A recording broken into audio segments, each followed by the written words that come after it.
Olá, pessoas! Sejam bem-vindos ao meu canal. E hoje vamos continuar os nossos estudos sobre o que mesmo, hein? Torção. Ok. Onde paramos? No vídeo passado.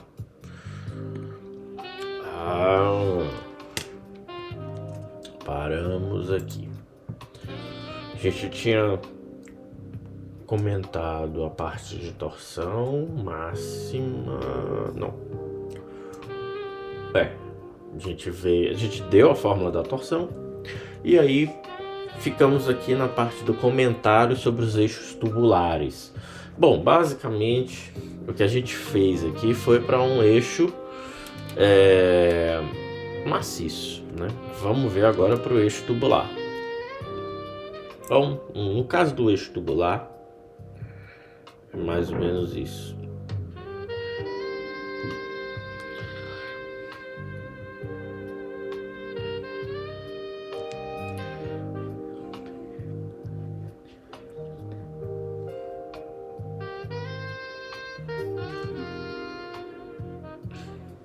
Ok.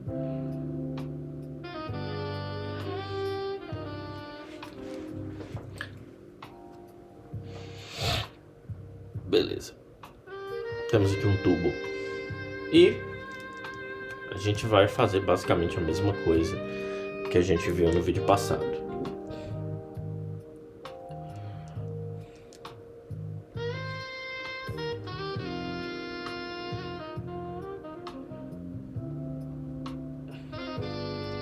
Como foi que eu fiz? Foi verde, eu desenhei em verde. Bom, a gente calcula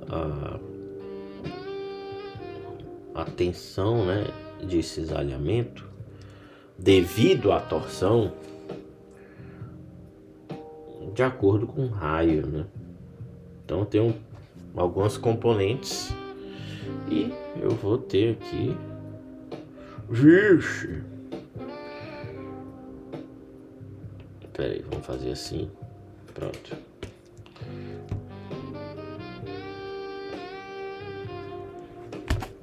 E aqui. Aqui é o tal Max. E novamente nós vamos ter a mesma situação. Eu vou ter o meu elemento. Pera, vamos tirar ele daqui. O elemento, né?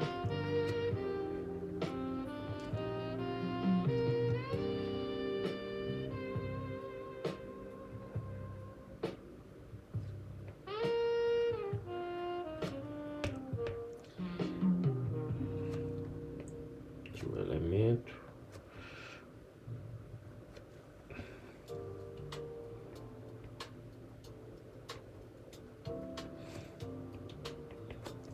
Perfeito. Então, vamos ter o elemento, vou ter aqui essa tensão vem para cá e a tensão vem aqui, certo? E aqui vai ser assim. Então, vou ter uma tensão que ela vai se manifestar radialmente, axialmente também. Mas tem alguns detalhes, certo? No caso do eixo tubular, certo? Eu vou ter um raio interno.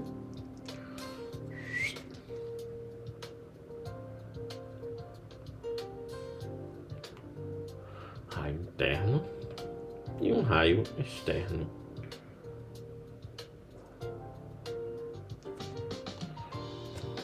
CO, certo? Então, se a gente aplicar a mesma equação vista antes, mesma teoria que a gente chegou até aqui, certo? Eu vou aplicar essa equação grande. O que é que eu vou encontrar? Eu vou encontrar que J será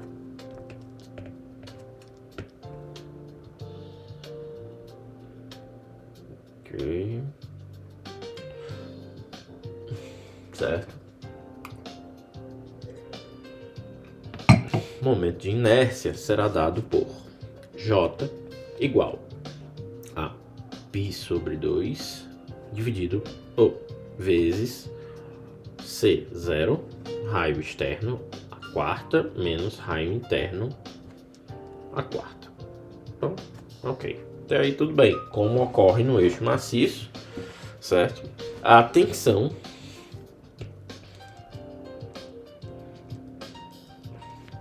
né? Eita, tá vivo.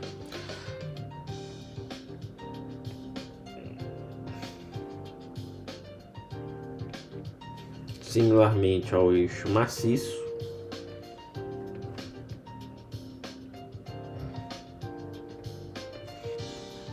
a tensão de cisalhamento vai variar de acordo com a distância radial.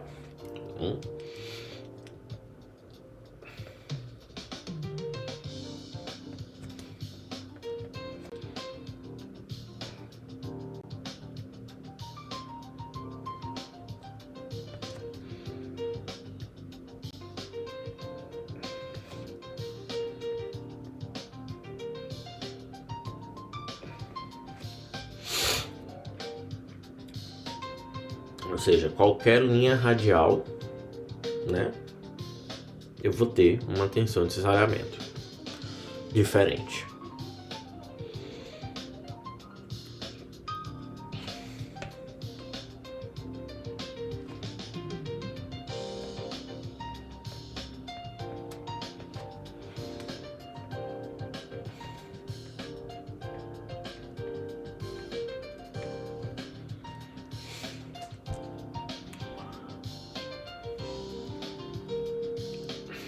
E como a gente vê, né, aqui seria a componente radial e aqui eu tenho a componente axial. Por quê? Porque eu estou vendo esse cubinho aqui. Logo,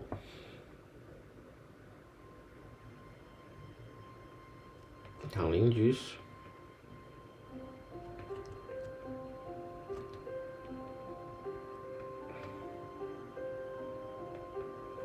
as componentes axiais também se manifestam como se fosse um tubo maciço, né? Um eixo maciço, né?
Agora vamos falar de tensão de torção máxima absoluta.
Bom, vamos desenhar aqui hoje.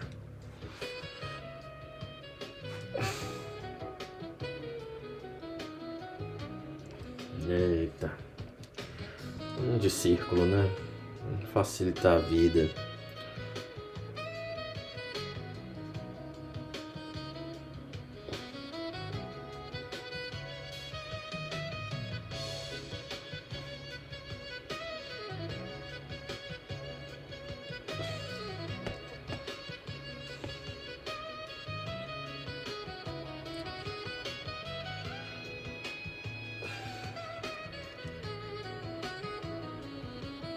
Beleza. Temos aqui nosso eixo.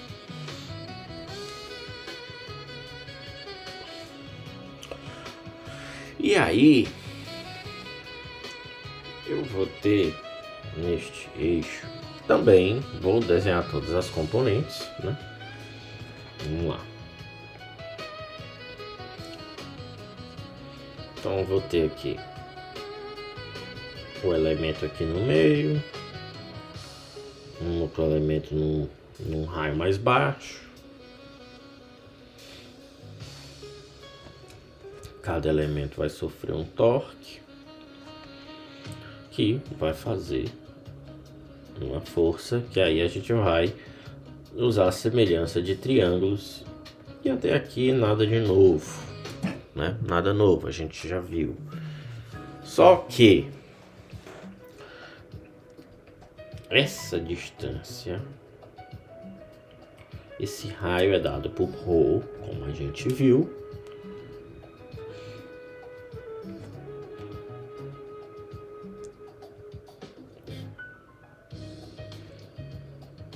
Ρ. Certo. E beleza. E eita, o que é isso? Ixi. Tá, e aí vamos ter um torque aqui. Que torque é esse? Certo? Porque o torque é força vezes, né, o braço de alavanca, né, tal, que aqui vai ser o raio. Acontece que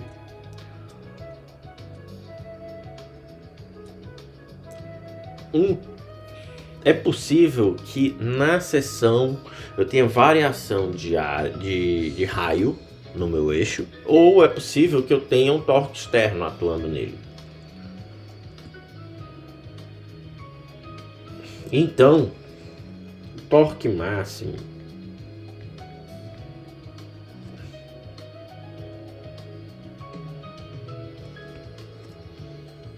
em um eixo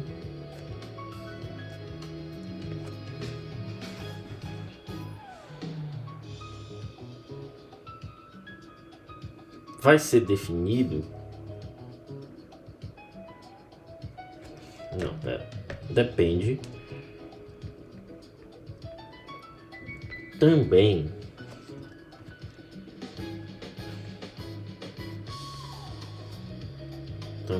se torques externos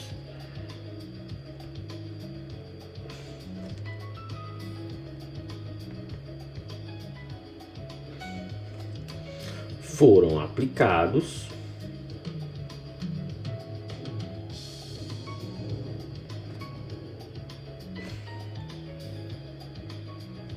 ou houve mudanças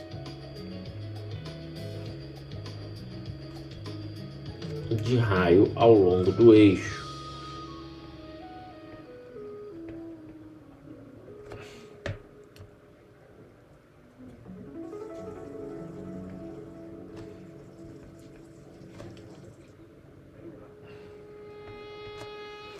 Certo?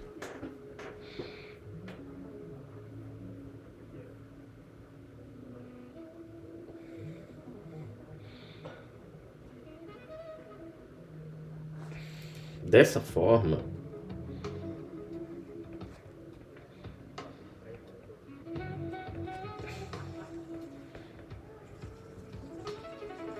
a tensão de cisalhamento pode ser diferente de uma seção para outra.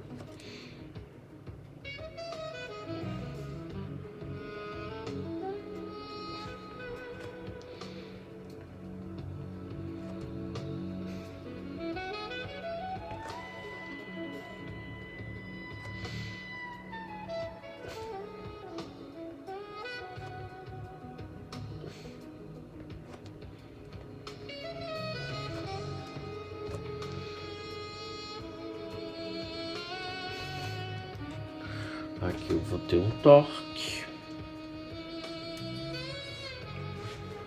Beleza. Então pode variar de uma seção para outra. Então, para eu determinar a tensão máxima absoluta,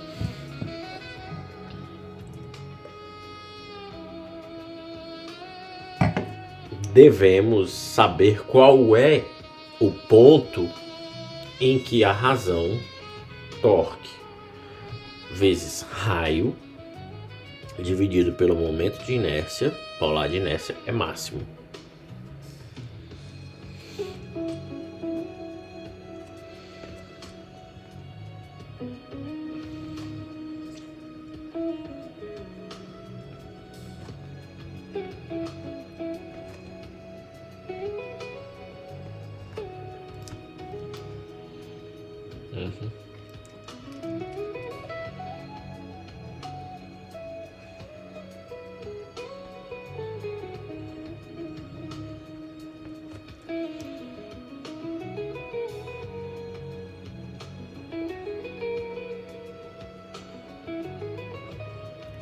Não, pera. Para determinar. Para determinar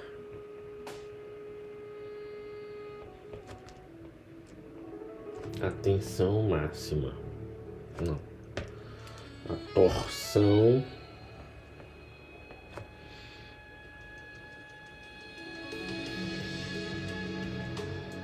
máxima absoluta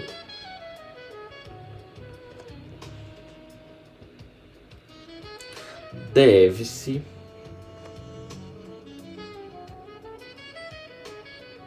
determinar, não, deve-se encontrar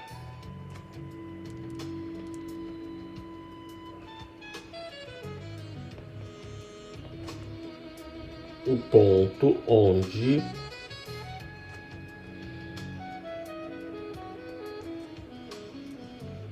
a razão seguinte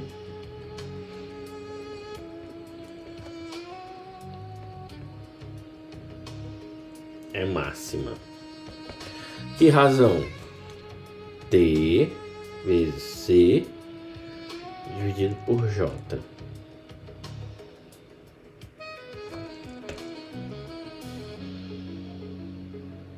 Certo?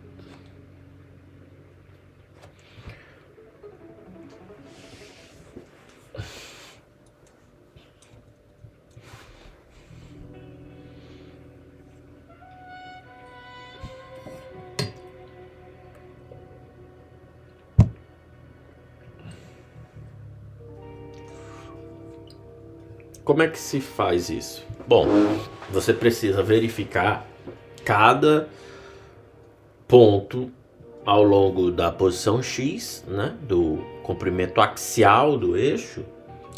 Eu preciso verificar essa razão.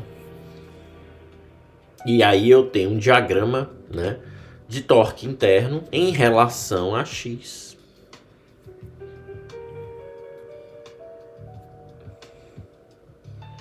Certo?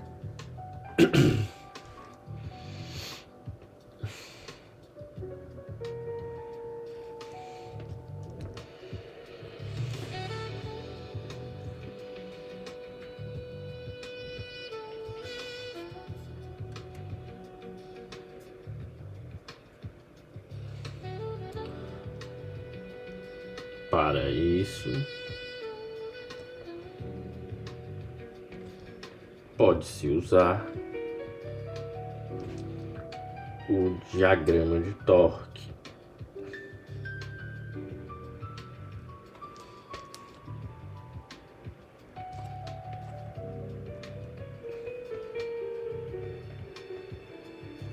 Torque que descreve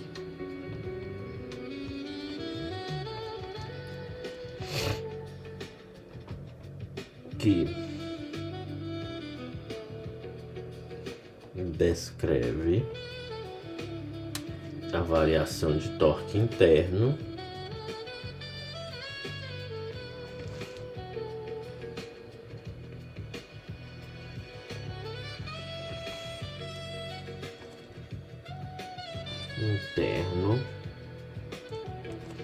em função de x, que é o comprimento do eixo, a distância axial, certo? E aí eu vou pegando lá. Aqui eu tenho torque x na posição x', então eu vou pegar o raio ali, dividir pelo momento de inércia e multiplicar pelo torque. Beleza, então dito isso,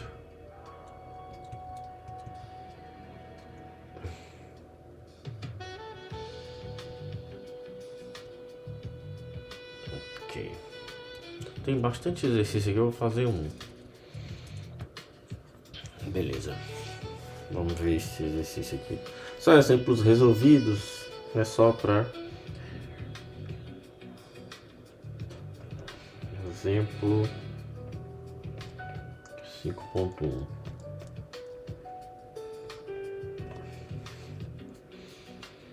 Bom, vamos aproveitar. O objetivo aqui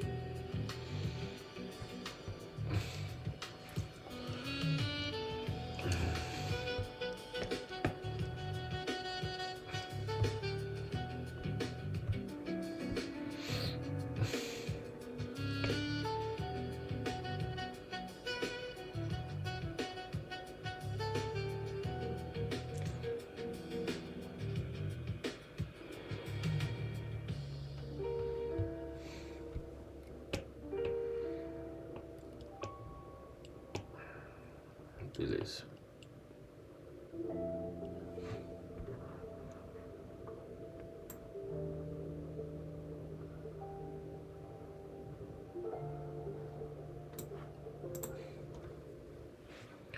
Ok, aqui eu posso tirar essa parte e aqui também. Vamos tirar isso aqui e vamos tirar isso aqui. Beleza.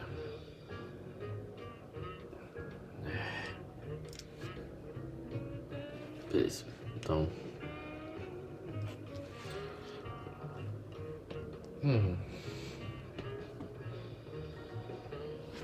Temos aqui um caso no qual eu tenho 56 megapascals.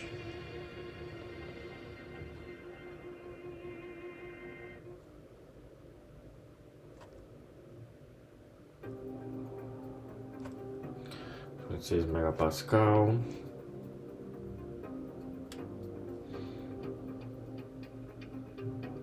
Aqui 50 milímetros de raio. Objetivo: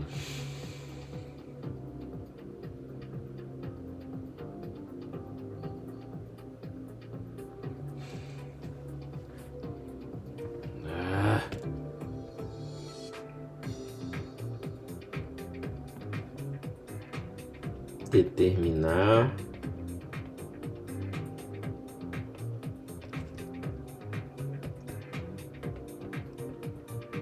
um torque interno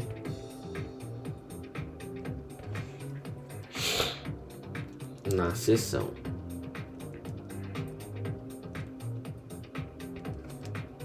Abaixo. Beleza, aqui tá bem fácil.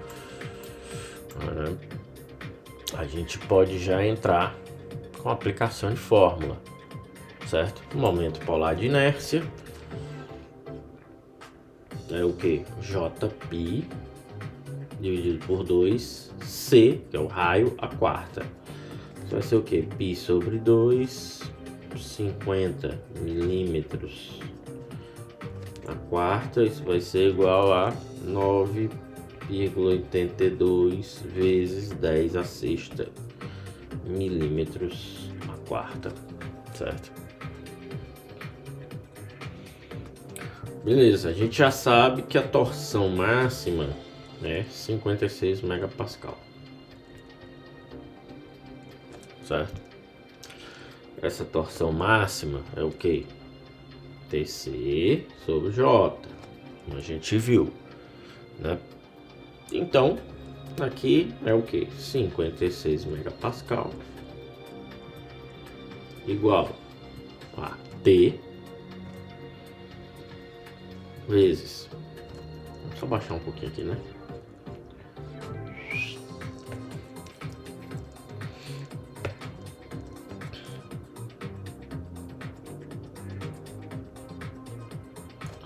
milímetros, que é o nosso raio. Aqui o momento de inércia.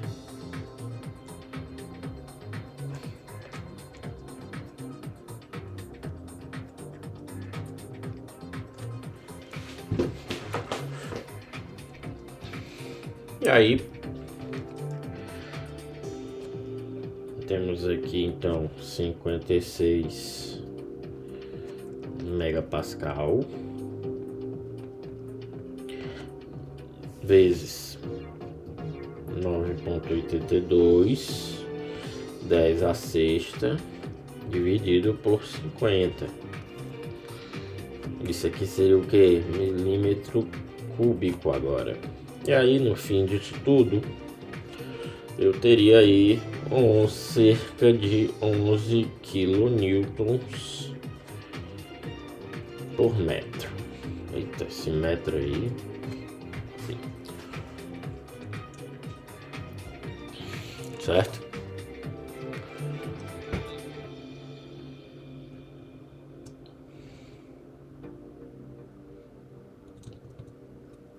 Essa é uma forma de fazer. Tem uma outra forma que é interessante também, que a gente também viu. Vamos pegar aqui, vou até desenhar. Aqui seria uma forma similar, porém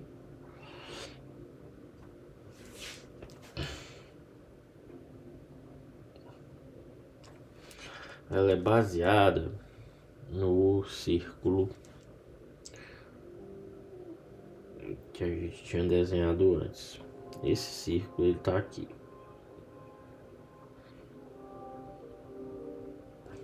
certo? Então tem um raio aqui que é o que? Rho, certo? Então essa pequena distância aqui ela vai ser d Rho, certo? Então eu posso fazer esse mesmo cálculo verificando a distribuição de tensão ao redor do centroide, né? Que é o centro do eixo, certo? Então, mas para isso eu preciso expressar tal em função tal como sendo uma função de Rho, como a gente viu, d Rho, né? E aí aqui a gente vai usar a semelhança de triângulos. Tal está para 56 megapascal. Assim como Rho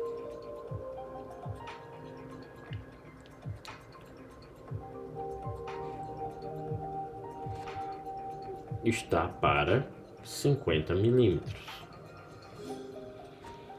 certo? Então beleza, a gente desenvolve isso aqui.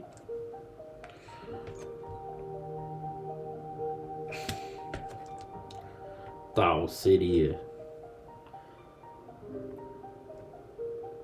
56 dividido por 50 vezes Rho vezes o que? Megapascal dividido por milímetro. Certo? Aqui no análise dimensional. Eu fazendo esse cálculo, eu vou obter que tal ele vai ser cerca de 1,12 Rho e a minha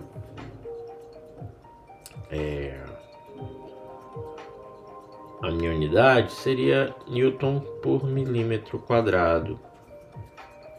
Basicamente, continua megapascal, né?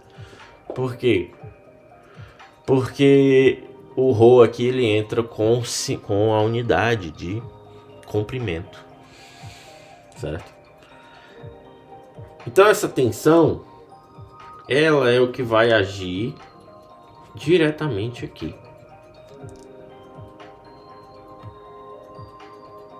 certo? Aí a gente viu que esse anel ele tem uma área diferencial. Essa área diferencial é dA igual a 2π Rho dP. dρ, quer dizer. Força aqui é torque, ou força, né? A força devido ao torque é tal vezes a área. Então vamos escrever aqui, tal dA. Vamos entendendo isso, sabendo já o que é dA, temos então que F é igual, é dF aqui, viu? Epa, ser idiota. dF seria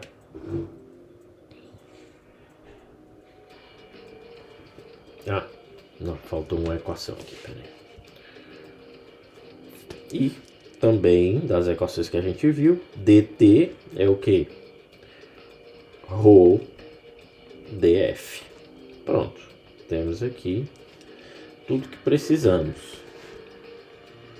Dessa forma, dt vai ser Rho dF, que vai virar Rho pi dA.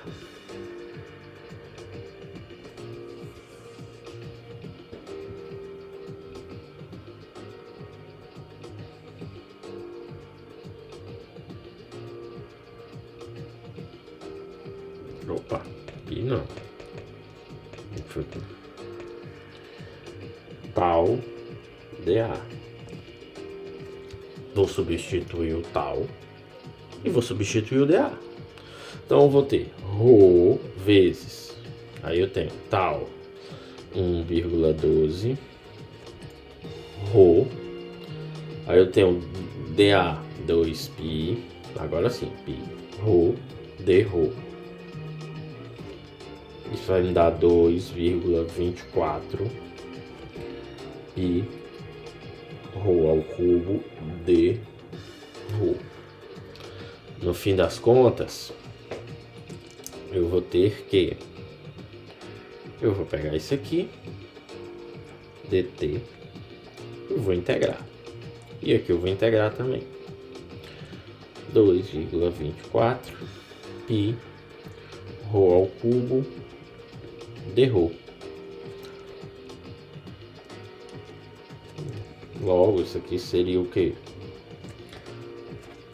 T igual a 2,24 π integral de Rho ao cubo dρ. E aí é só resolver, certo? Aqui seria de 0 a 50. E no fim das contas, a gente vai obter também 11 vezes 10 a sexta Newton milímetro. Simples assim.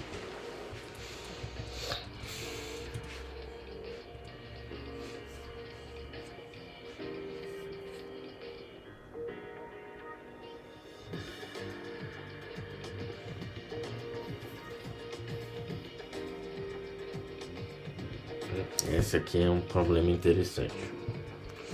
Exemplo 2.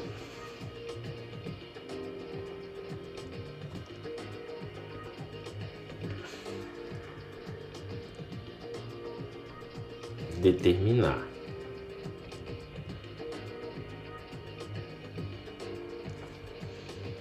a fração de T no material interno do eixo.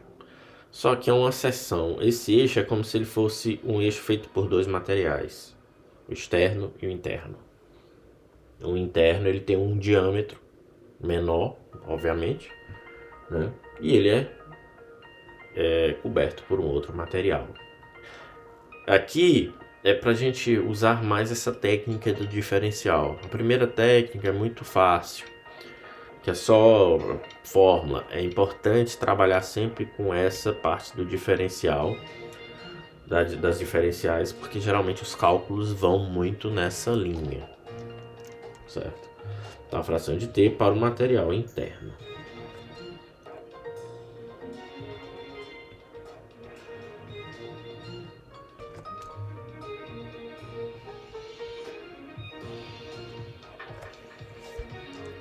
Beleza. Ok. Então, vamos ter aqui um outro eixo. Aqui eu já vou apagar tudo.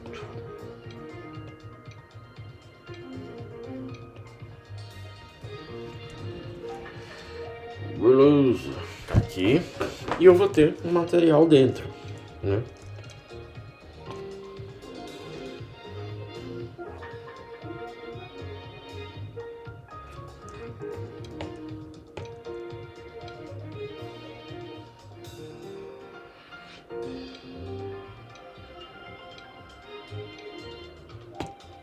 Certo?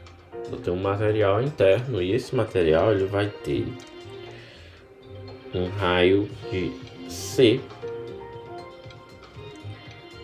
dividido por 2 e o raio total C.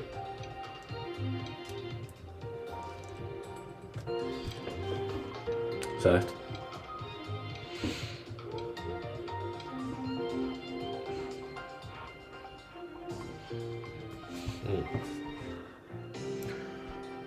Aí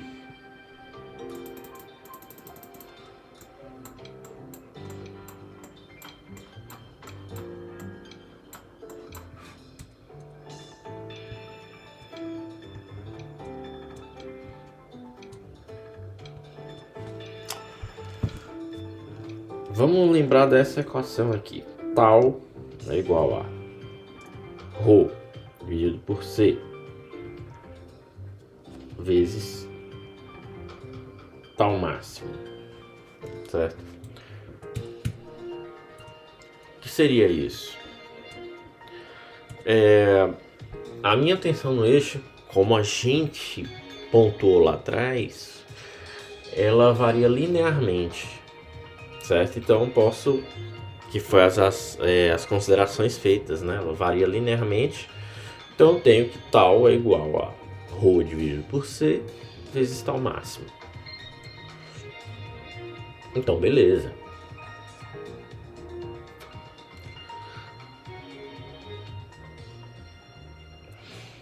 Como ficaria o torque, né?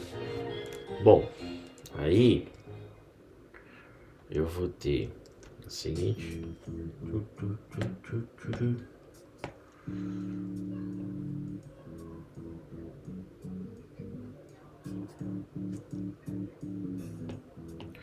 Vou ter aqui um círculo diferencial.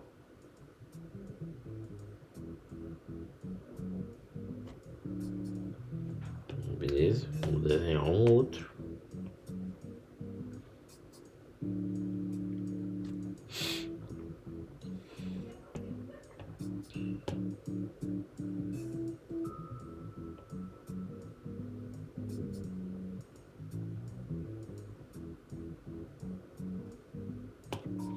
Beleza, círculo diferencial. Então, vamos aqui. O meu elemento no elemento diferencial, eu vou ter aqui um tal, certo? Eu vou ter aqui, espera, bem aqui eu vou ter o que? Tal máximo,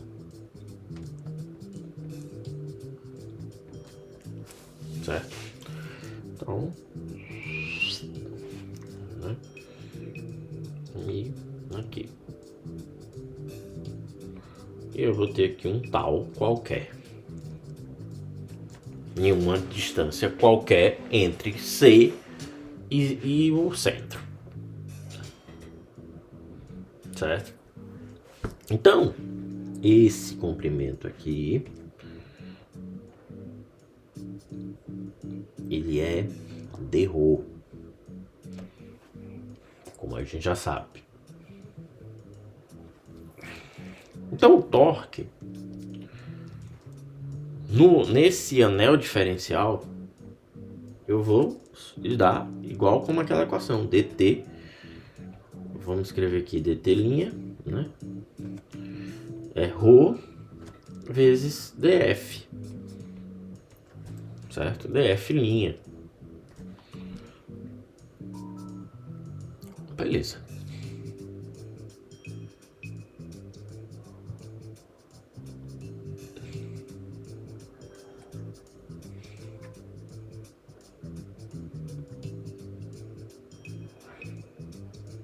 df, ρ, df é o que? Tal dA.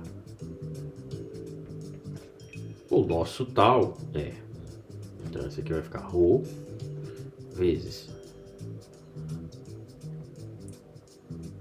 ρ sobre C, tal máximo. Vamos botar aqui para baixo.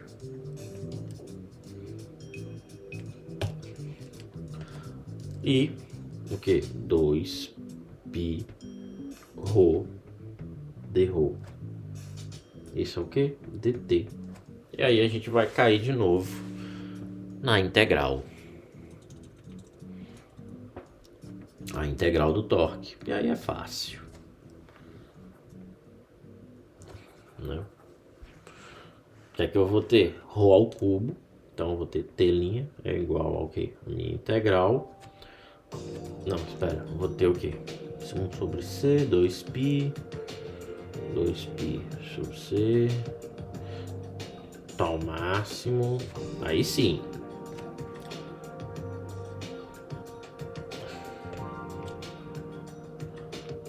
Ρ ao cubo sobre C, dρ. Tá, e aí eu quero de onde? Depende, o que é que ele quer. Na região... Pera.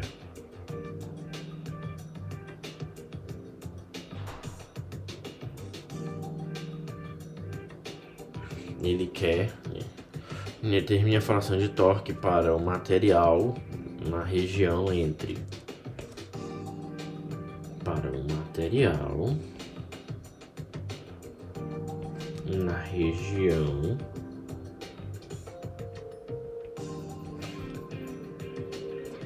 Entre...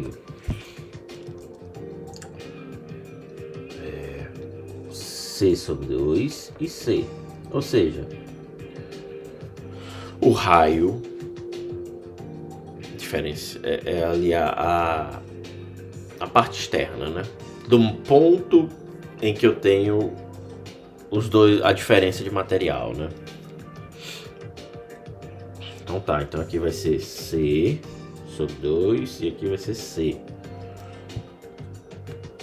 No fim das contas, a gente vai ter algo mais ou menos 2. A gente vai ter 2π vezes tal máximo sobre C dividido por 1/4 vezes 1/4 de ρ a quarta, e esse ρ vai de C sobre 2 até C, certo?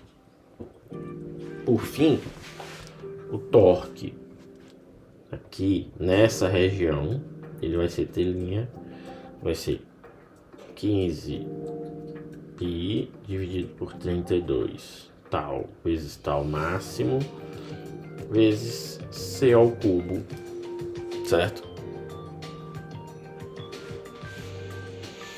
Tá. Beleza.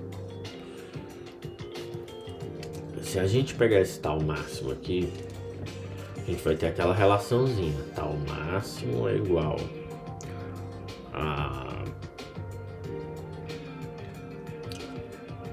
TC vezes o J, certo?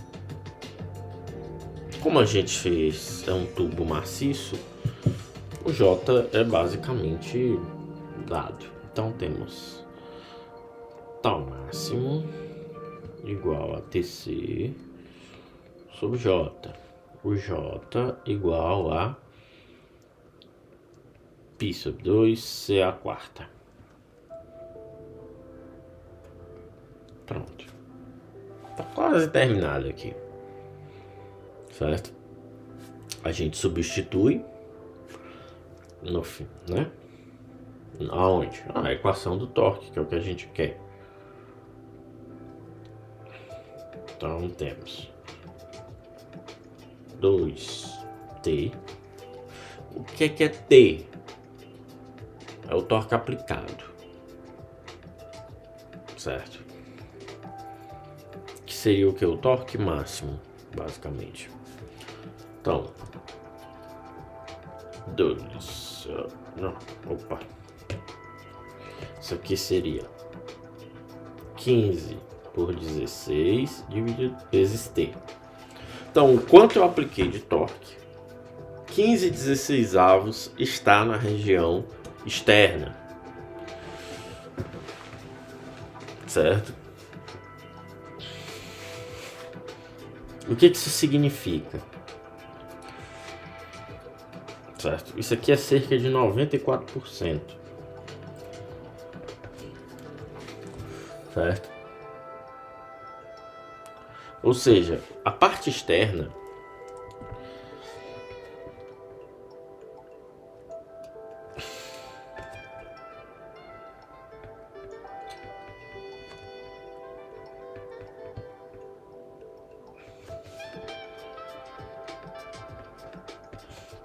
resiste a 94% do torque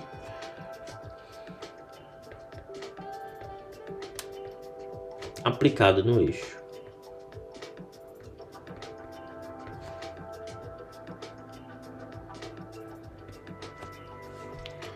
Certo?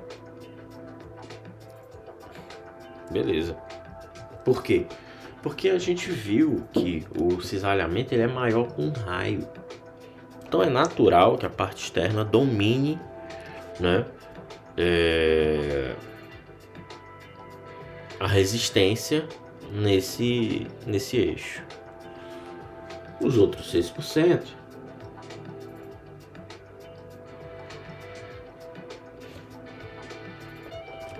são restritos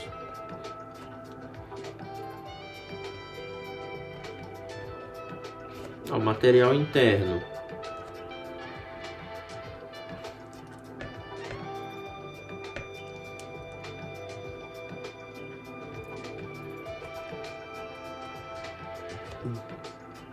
Interno, que é de C igual a 0, ou C não, ρ igual a 0, a ρ igual a C sobre 2, certo?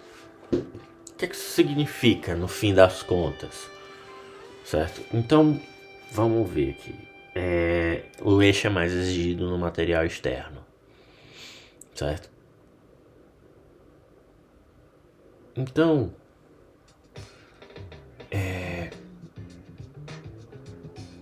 isso aqui eu posso usar essa teoria para definir aonde eu vou remover material e deixar o material onde importa.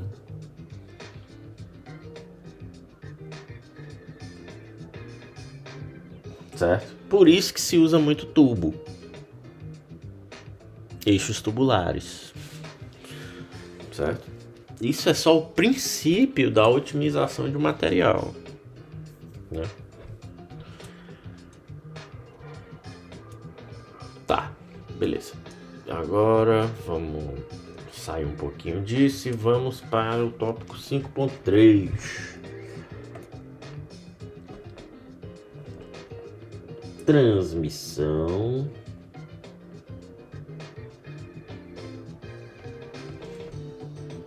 de potência.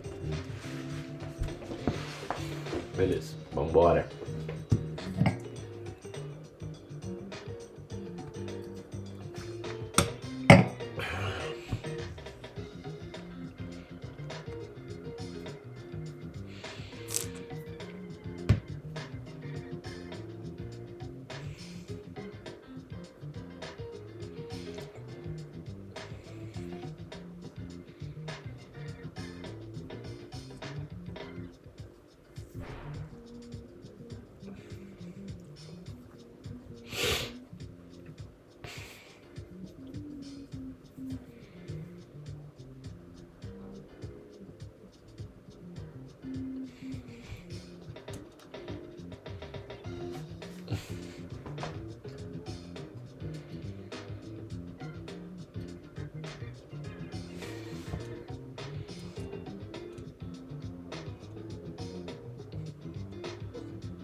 Ok, vambora.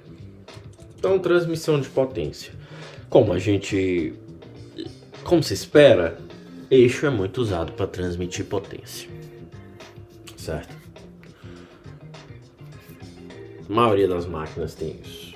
Tem um eixo que transmite potência, porque é um dos componentes mais simples para transmitir rotação, certo? Ele gira, certo? Devido a um torque, certo? Devido a uma potência.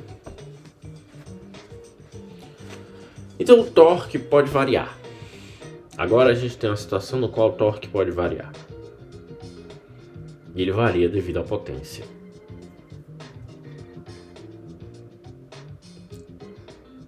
Porque muitas vezes essas máquinas não produzem potência constante, certo? Então o torque vai variar também. Motor de combustão interna, motor elétrico. Beleza.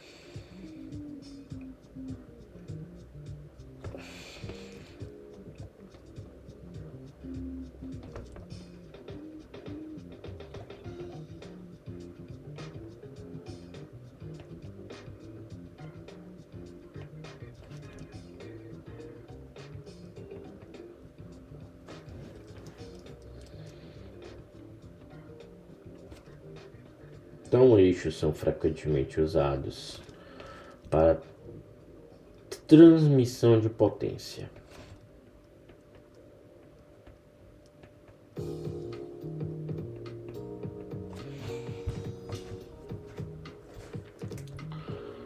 Como esta tende a variar,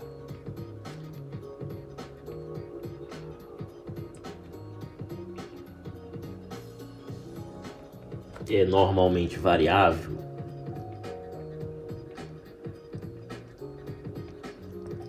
o torque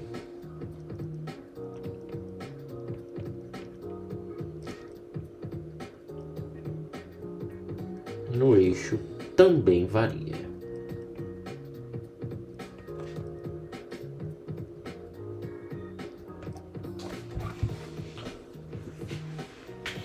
Certo?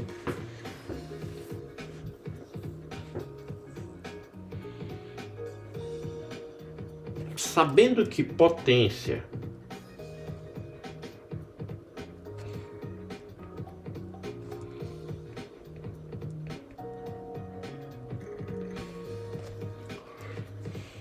é o trabalho por unidade de tempo, podemos chegar a uma equação que potência envolve o torque.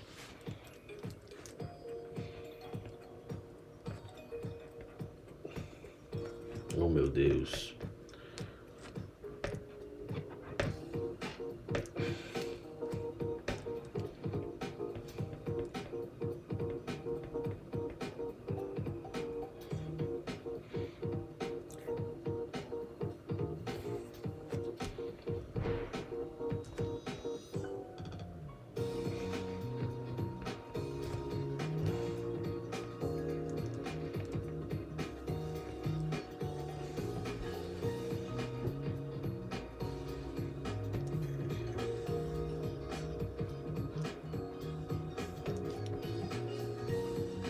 Sabendo que potência é o trabalho por unidade de tempo e que o trabalho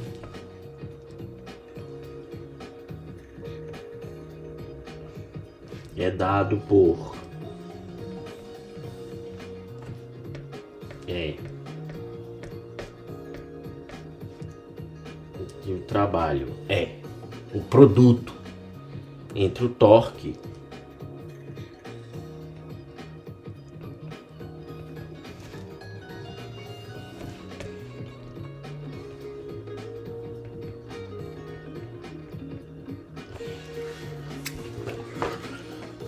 do torque pelo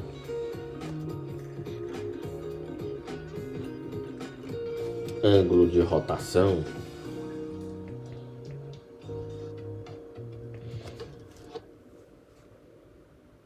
podemos escrever uma equação que envolve potência e torque.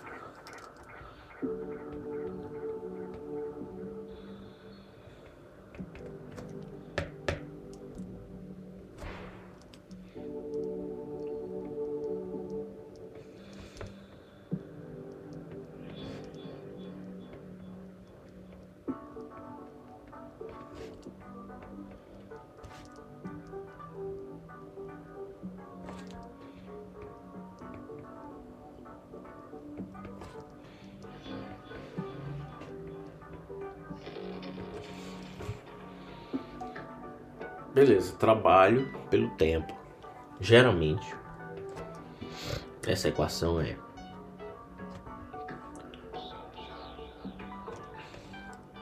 torque vezes dθ dt, onde dθ dt é a velocidade angular, ômega, certo? E aí vamos lá, geralmente isso aqui é dado em radianos por segundo.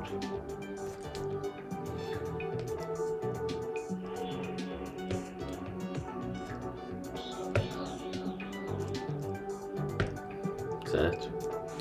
O torque é Newton metro.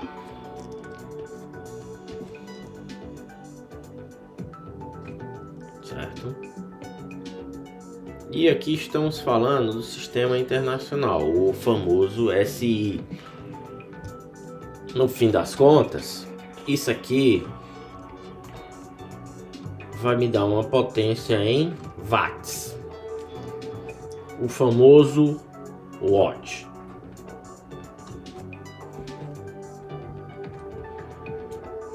Certo?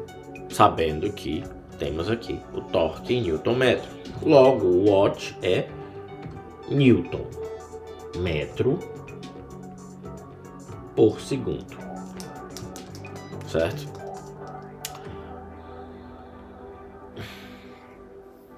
Beleza, isso aqui é a unidade de potência muito usada em máquinas e motores, certo? Mas a gente usa também em motores muito o RPM, porque se baseia mais pela rotação do eixo, né? A sua frequência é 1 sobre segundo, que é o Hertz, certo? Que é o que? Ciclo por segundo.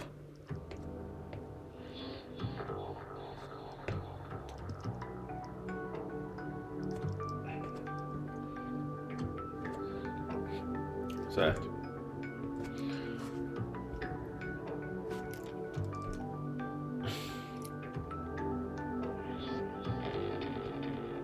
Então, Hertz é igual a 1 ciclo por segundo. 1 Hertz, 1 ciclo por segundo. Cada ciclo é o que? 2π radianos. Certo? Então, para eu converter isso aqui, porque o que é que está... Radiano não tem... É uma unidade que não conta quando a gente vai fazer análise dimensional. Ela simplesmente some, né? Mas, para converter de radiano para hertz, né, eu preciso multiplicar por 2π. Logo,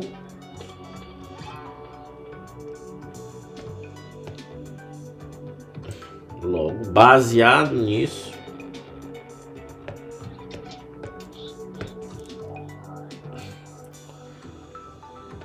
a fórmula da potência de venta se torna 2π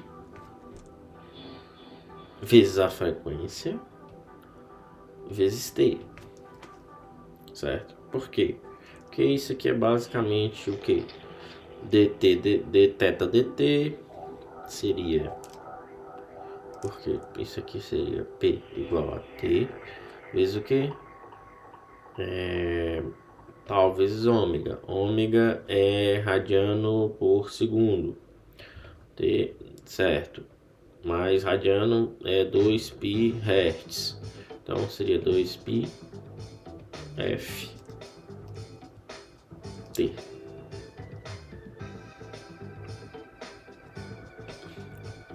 Pera. Não, pera.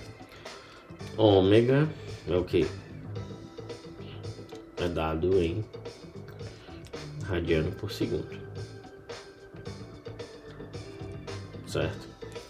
Que seria o que?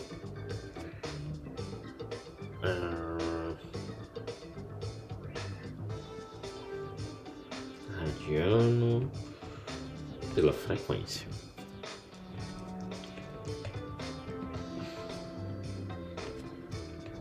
Certo? Então, mesma coisa de dizer que é radiano pela frequência. Só que 1 radiano é 2π. Certo? Um ciclo é 2π.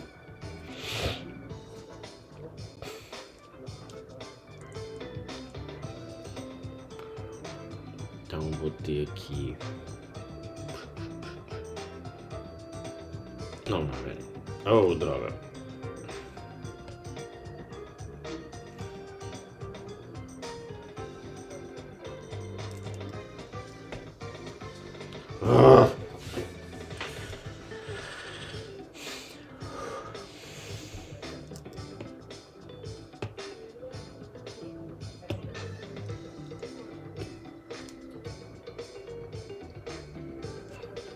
Eu vou ter que uma frequência. A frequência, né? Seria expressa em hertz em 1 ciclo por segundo. Isso seria igual a 1 hertz. 1 hertz, na verdade, um ciclo é 2π rádio, certo? Logo, seria o que? A frequência convertida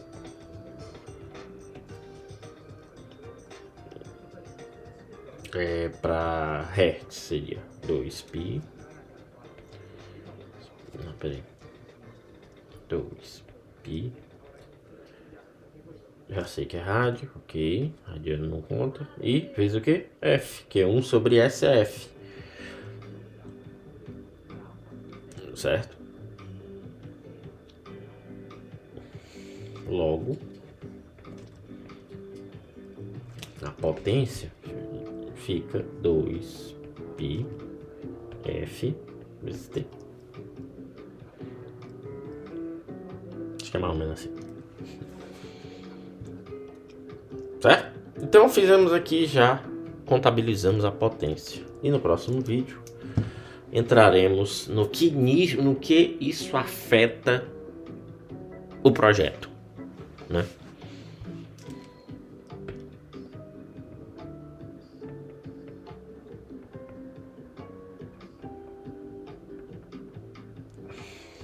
E é isso. Nos vemos no próximo estudo. Até lá.